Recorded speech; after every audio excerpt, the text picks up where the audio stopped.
The Writings of Philosopher Prince Israel Zaar. Title: Make the Call, Stop the War, Before It's Too Late. I now read, When is enough enough? When shall this war stop? Who shall put an end to this carnage? Who shall stop the bleeding? Who shall I call? Who shall I talk to? Who shall listen to the innocent children being killed, to the innocent woman being slaughtered, to the innocent bystanders being bombed? Which call shall it be? Which leader shall be brave enough? From what capital shall that call come from? When shall that call happen? Who shall be the receiver from the other side of the call to stop this wall, to put an end to it, to bring parties to the table, to save our troops and installations or bases from endless bombardment? Who shall be brave enough to make that call, to assert that pressure, to hit the table with a brave fist, telling somebody somewhere, somehow, to listen to the tides of time, hoping to prevent a more devastating storm, the wave of death, the endless drones, the flying missiles, the fire that burns, the bunker-busting bombs, that reign of terror, or that fear of uncertain panic terrorizing the night skies? Who shall it be?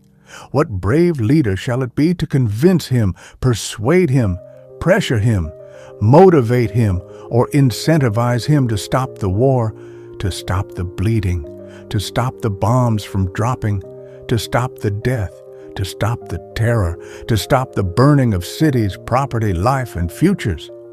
Who shall we send to make the call, to be brave enough, bold enough, honest enough, and frank enough to tell the great leader it's time to put an end to this, or hold the brakes for a pause, to rethink, to re-strategize, to reevaluate, to reassess, to reallocate, and come to terms that the war cannot go on, that it's time to stop?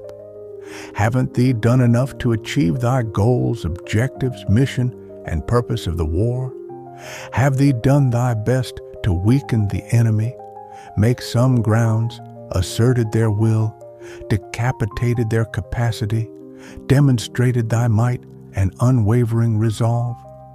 Have thee burned the enemy enough, or bleed their coffers enough, or destroyed their military bases or installations or infrastructure enough?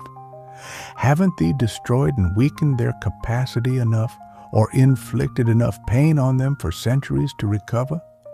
Haven't thee demolished their will, weakened their resistance or axis of resistance to bare minimum or decimal capacity? Have thee in one way changed their system for a new leadership, hoping for better tone than bitter thorn on the flesh? Have thee demonstrated thy righteous red lines, and achieved the achievable, and attained the attainable? Weren't you there for Israel on the call, to her aid, together in battle and together in victory over objectives and goals achieved, an enemy degraded, dismantled, demolished, devastated, weakened, and decapitated beyond recognition? Promise made, promise kept. Call it over, and stop while still in victory.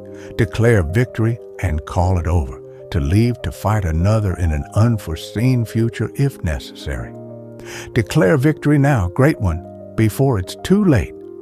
Before the war reaches the point of no return, before the enemy becomes emboldened, before our response depletion, before the markets crash, before our allies crash, or before the world is at arms against us. Declare victory and fly the victory flag before it's a white flag. Victory now or never. Each second that passes going forward is a victory opportunity declaration. VOD. Missed. The enemy can only become stronger going forward.